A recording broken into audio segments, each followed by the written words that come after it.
mina ngiyitholile imembe ngwavuma ethi yona umkhonto izothatha ubeke ebalazweni iyafisa ukubona u-Ward 14 ushintsha, iyafisa ukubona u-Ward 14 uthathwa umkhonto wesizwe, uyafisa ukubona ikhansela elizokhethwa abantu liphuma la e-Ward 14. And siyaqinisekisa thina asizukuba namakhansela akhonjwa ngamakhanda, asizukuba namakhansela akhonjwa ngeminwe.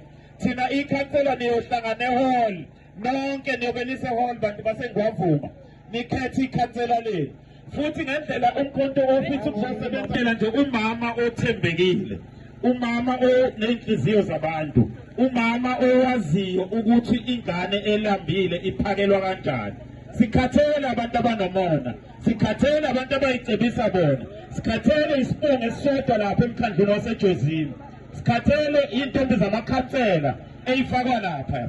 Siyazi ukuthi into eyenzakalayo amakhansela kuzingane ayiqashe lapha ya alala nazo.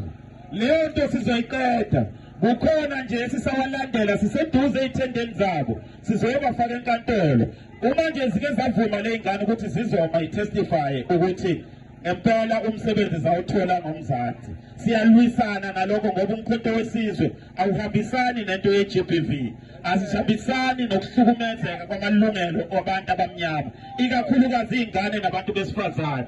Sizoqinisekisisa lokho ukuthi akwenzeki ngaphansi komkhonto wesizwe. Niwofakazi ukuthi umkhonto wesizwe